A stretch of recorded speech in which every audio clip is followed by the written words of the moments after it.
Bem-vindos! Eu sou Cláudia Armon, fundadora da Armand Company, consultoria especializada no mercado de luxo. Este podcast é um oferecimento da Mirabilis, conteúdo que gera movimento.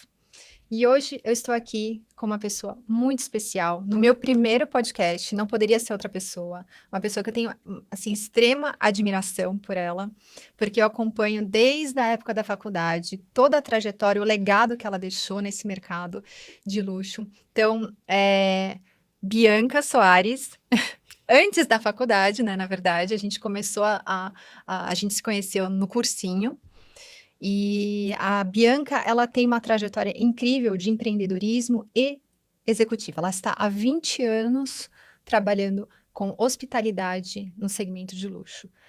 Bianca, muito obrigada por estar aqui. É uma honra te receber no meu primeiro podcast da Armand Company. Obrigada, Cláudia, pelo convite.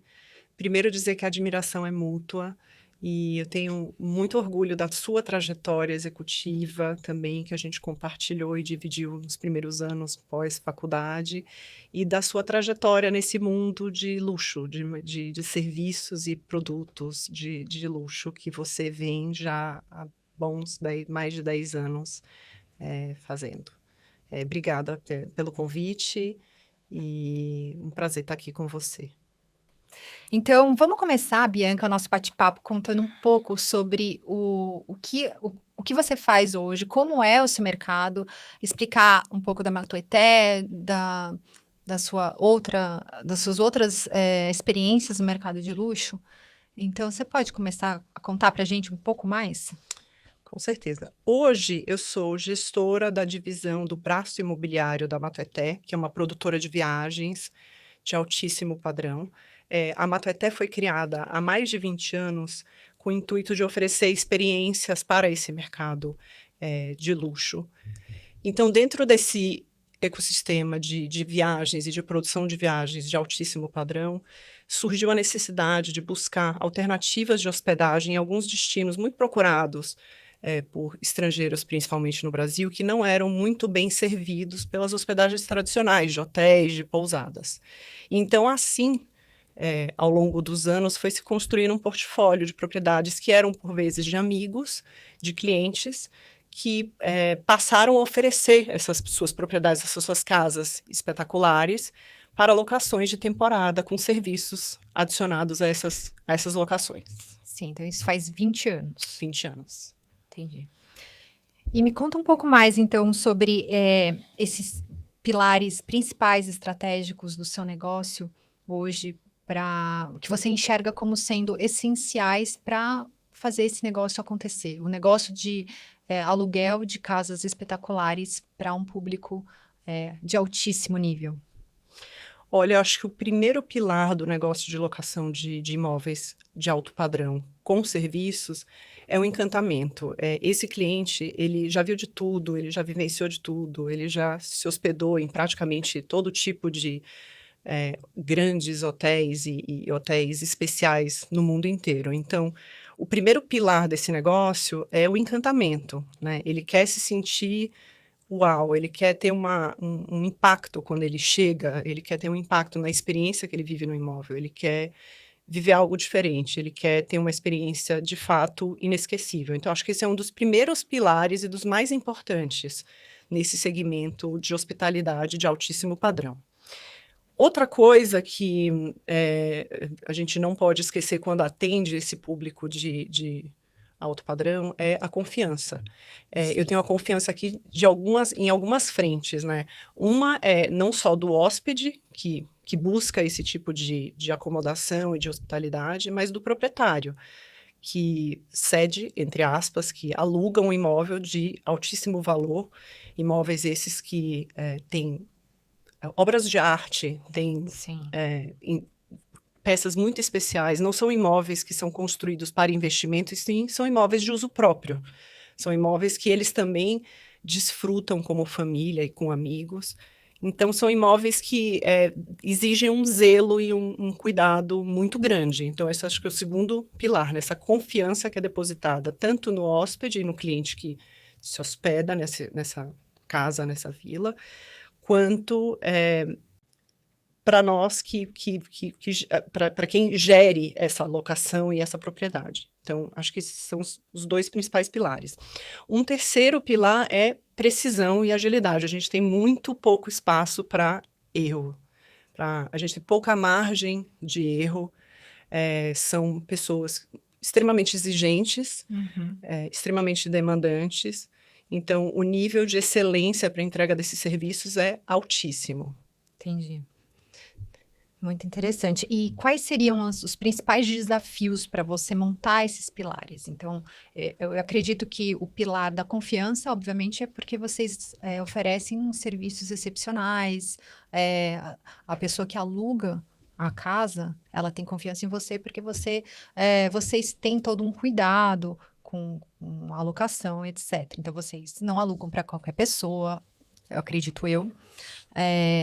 Mas quais são os grandes desafios de você proporcionar a excelência, proporcionar a segurança, em todas essas estratégias?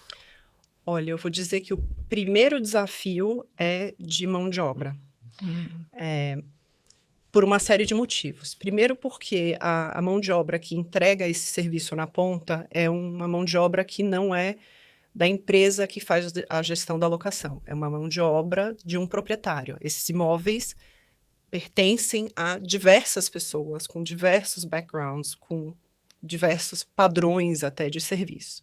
Então, a primeira e principal preocupação que a gente tem é com relação à mão de obra, e para isso a gente busca qualificar, tentar ao máximo qualificar essas pessoas e brifar essas pessoas no serviço que elas vão prestar.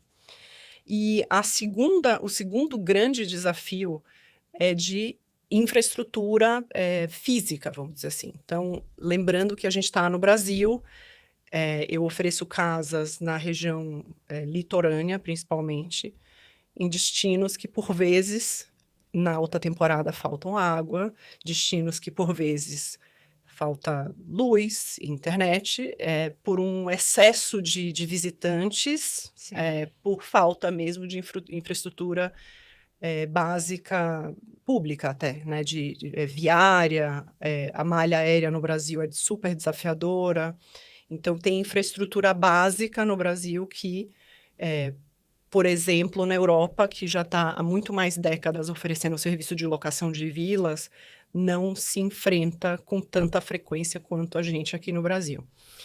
Obviamente, a gente também tenta contornar, é bastante desafiador, e o cliente que entra e compra esse tipo de serviço, ele não se contenta com uma justificativa de que a empresa de energia elétrica não está prestando fornecimento de energia elétrica adequado. Então, é extremamente desafiador nesses dois aspectos, eu diria. Sim, porque a realidade dele é completamente diferente, né? Sim.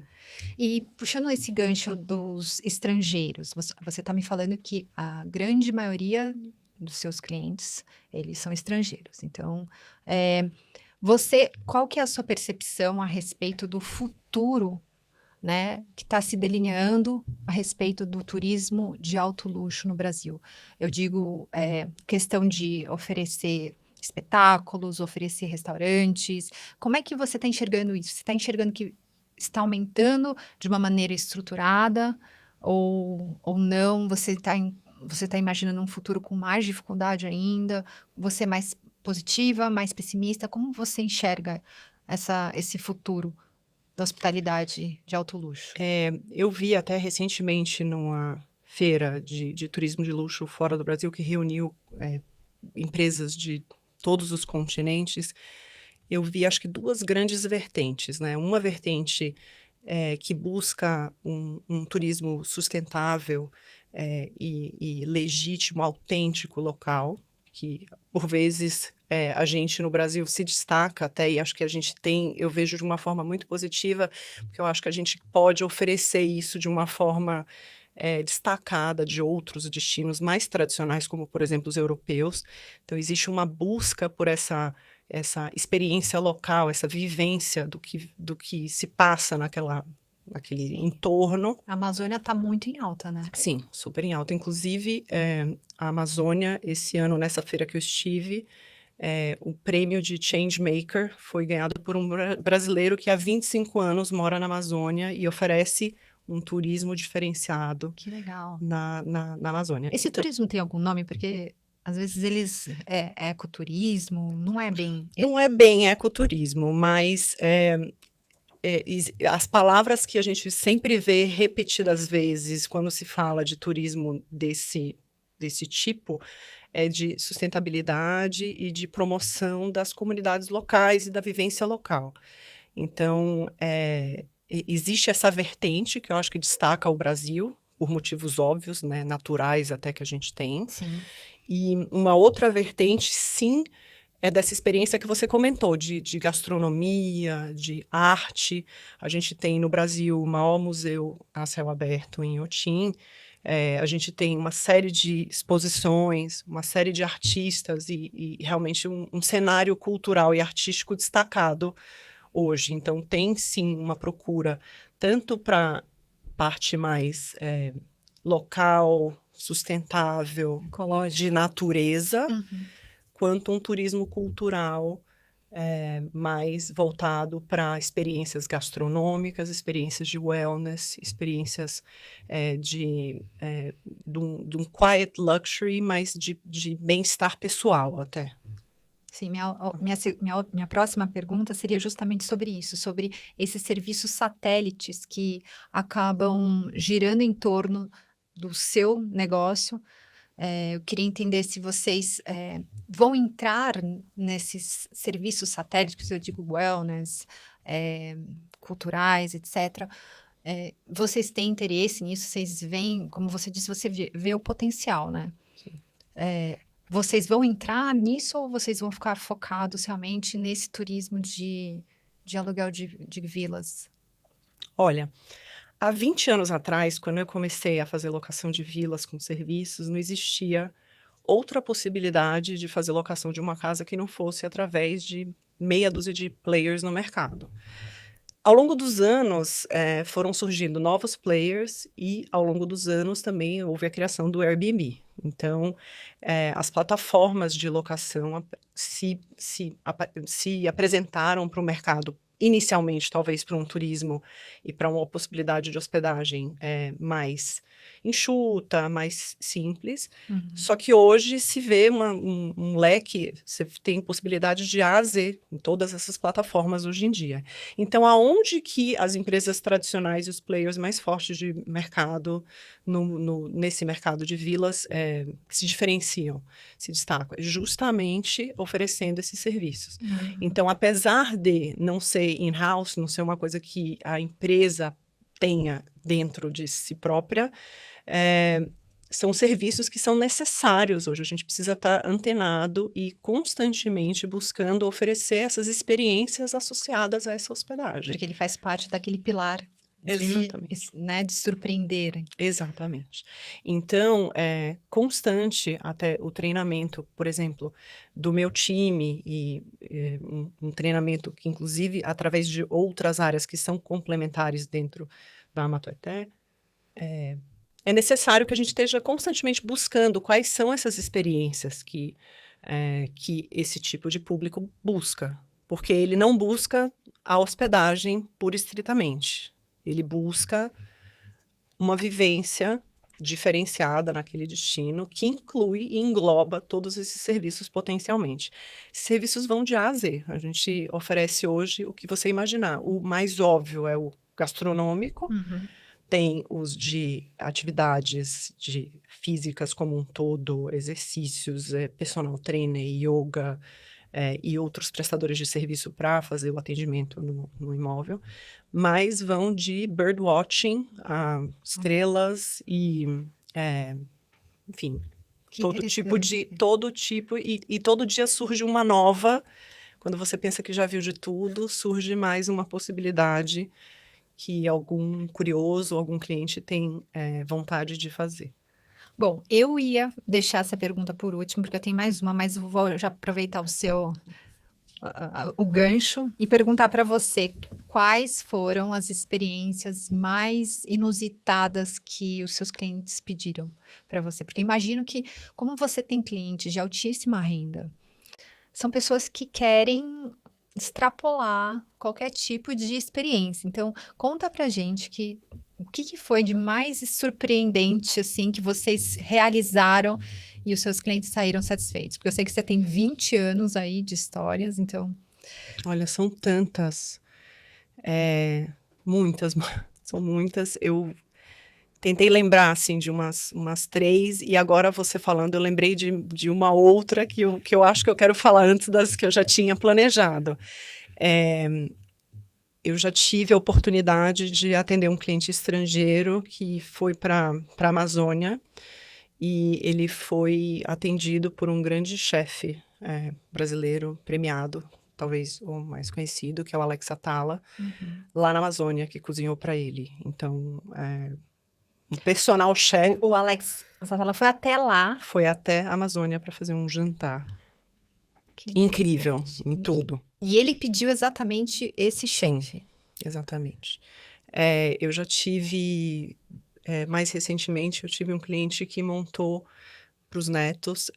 A locação de vilas é buscada muito por famílias multigeracionais, né? Avós, pais e netos, porque é uma configuração que permite tanto a flexibilidade com relação a horários de refeições, quanto uma convivência próxima de todos os que estão ali, né, ao invés de estarem separados em quartos. Mas, recentemente, eu tive um cliente que pediu que montássemos um circo para os netos dele na vila que ele alugou, na casa que ele alugou, com direito à lona e tudo. Então, não eram só as atividades. Então, já tive um circo montado, literalmente. Numa casa. Incrível.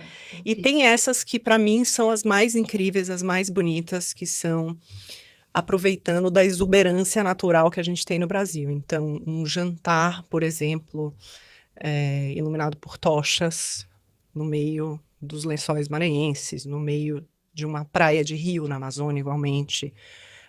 Um que você adora, uma roda de... Eu tive o privilégio de atender um estrangeiro que veio comemorar 40 anos no Brasil, em grande estilo, e pediu que vivesse uma experiência, foi na Bahia, que vivesse uma experiência baiana legítima, e a gente surpreendeu na chegada dele, surpreendeu eles com uma estrutura montada também num areal, com tochas e uma roda de capoeira imensa.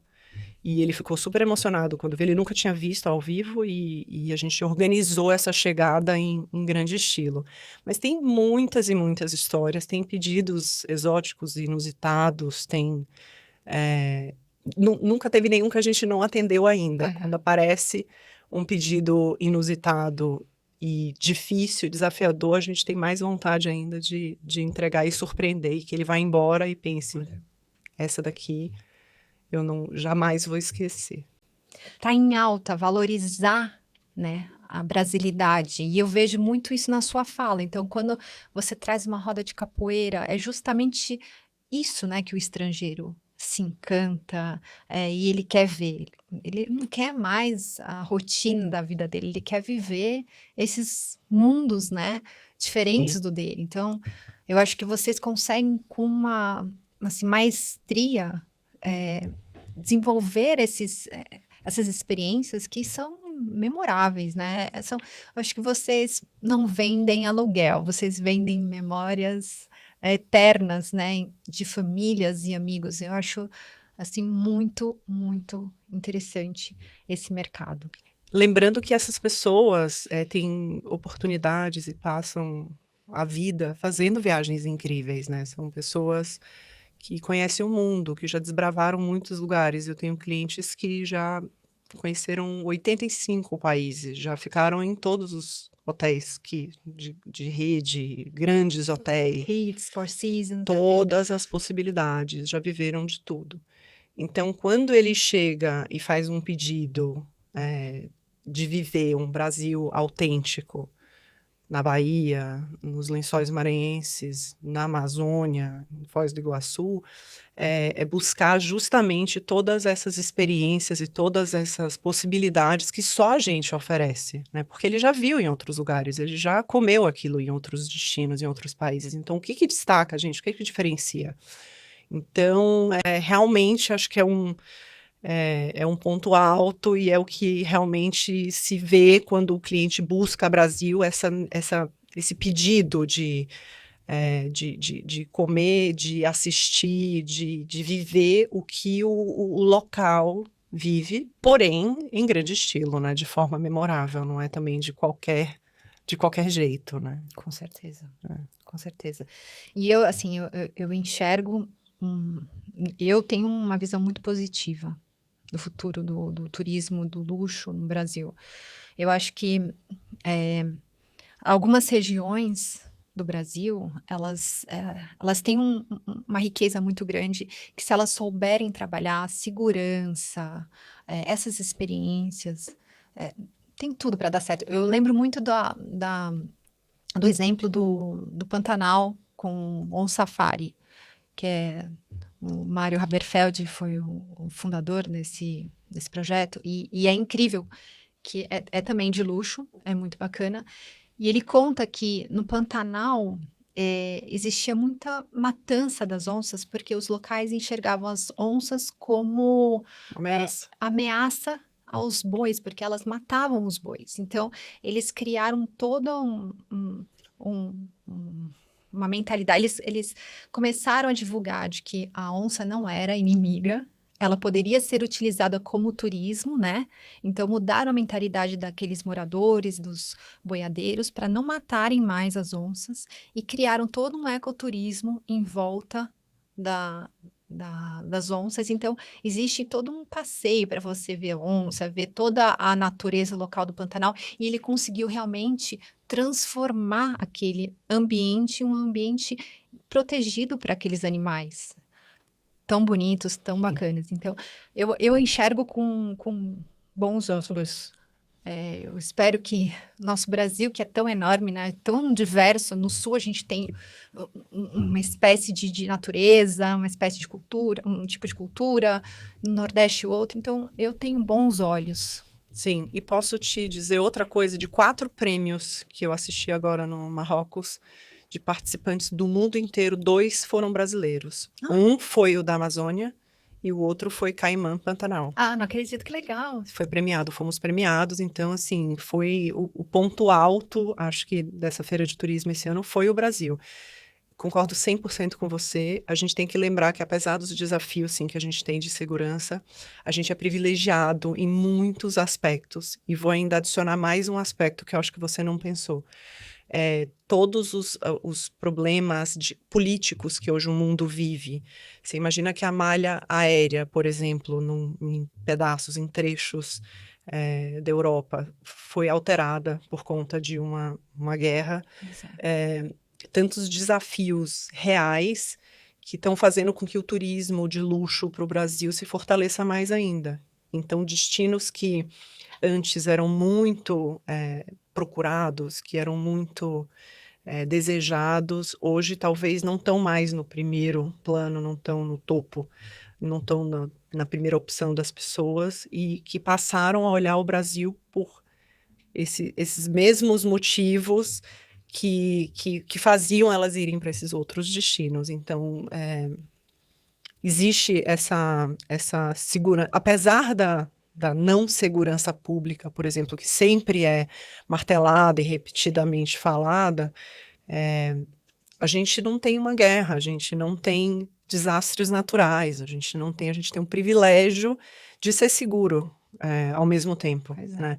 Então, escuto constantemente de grandes agentes internacionais, inclusive, que trabalham somente com turismo de luxo, que o Brasil é safe grounds, né? Então, a gente é realmente um destino seguro em diversos aspectos. Então, isso eu acho que é mais um motivo pelo qual o turismo de luxo deve crescer. Tem grandes redes investindo no Brasil, hoteleiras também.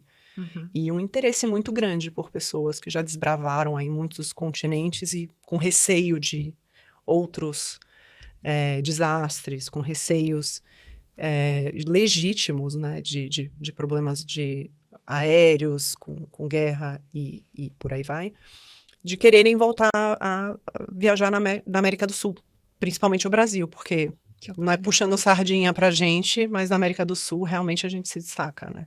Pois é. Que oportunidade, né? Super. Eu espero que a gente faça bem feito. Saiba aproveitar. Saiba aproveitar. E a minha última pergunta, que não era a última, na verdade, eu vou fazer agora, você conta pra gente, eu aposto que quem tá assistindo esse podcast tá, assim, super curioso para entender valores, para entender de quanto a quanto custas para alugar uma casa cinematográfica hoje no Brasil, no litoral do Brasil, por exemplo. Conta pra gente. Vamos lá. O portfólio que hoje eu trabalho é muito variado, em destinos muito distintos também. Então, eu tenho hoje imóveis que vão de R$ 5.000 a diária, dependendo da temporada, até R$ 150.000 a diária. São Uau! propriedades muito distintas, obviamente, com serviços muito distintos. Eu tenho desde uma casa super bacana, descolada, de uma artista plástica no sul da Bahia, num lugar que só é acessível por barco, que tem não tem fornecimento de energia, que vive de gerador, até um imóvel que acomoda 50 pessoas, com 20 mais suítes, com um staff de mais de 30 pessoas, com o que se chama em inglês White Glove Service, que é o serviço mais primoroso e detalhista em Paraty, por exemplo, no Saco do Mamanguá. Olha. Então, dependendo do local, dependendo da temporada, se é alta temporada, baixa temporada, se é Réveillon, que quando as diárias são as mais altas. Esse é o mais. Sim, o mais procurado, variam de 5 a R$ 150.000. Incrível, incrível. E eu aposto que o seu Réveillon desse ano já está todo tomado. Do ano que vem também? Já começou? Não, ano que vem, de fato, o Réveillon esse ano pouquíssima disponibilidade. Os estrangeiros, obviamente, se planejam com bastante antecedência. Então, por volta de maio e junho, os estrangeiros já têm os seus planos de Réveillon já definidos quando vêm para o Brasil. Tem um público brasileiro, sim, que faz locação de imóveis de alto padrão aqui com serviços, que ainda estão em vias de, mas uma disponibilidade muito reduzida, que me frustra, mas ao mesmo tempo me alegra saber que a gente conseguiu fechar essas locações no primeiro semestre, a maioria delas. Nesse momento do ano, a gente já está fazendo as locações de carnaval. Então, Estão focados já no carnaval. isso, a gente obviamente foca no preparo operacional do Réveillon, é a época de maior número de locações, e com muitos estrangeiros chegando no Brasil e com muitos componentes de viagem, porque apesar de fazerem a locação do imóvel comigo, tem transfer, tem voos, tem chegadas sempre pelos principais aeroportos, que são Rio e São Paulo, e os voos domésticos, tem uma série de componentes que a gente precisa se preparar e se planejar para tal. E é uma época demandante do ponto de vista operacional e de planejamento. No entanto, no ponto de vista comercial e no aspecto de vendas, já existe esse foco e uma quantidade muito grande de pedidos para o carnaval de 2026. Então, sim, 2026 já começou para quem planeja fazer uma locação de uma casa espetacular. Maravilha. Bianca, muito obrigada pelo seu tempo. Obrigada por essa entrevista maravilhosa. Eu queria convidar todos a seguirem também a Armond & Company no Instagram. O endereço é @Armond, com demudo, underline co, underline de novo. Lá você vai saber mais sobre estratégias de negócios do mercado de luxo, mais sobre informações do que está acontecendo, previsões de números, assim, tem muito completo o nosso Instagram, nosso site também, e agradecer mais uma vez a Mirabilis, que nos proporcionou esse podcast. E é isso, obrigada mais uma vez, Bianca. Obrigada a você pela oportunidade, foi um prazer aqui bater esse papo com você. Espero que quem está nos assistindo tenha aprendido alguma coisa, se interessado Com certeza. por alguma coisa, e é isso, foi um prazer muito grande. Obrigada.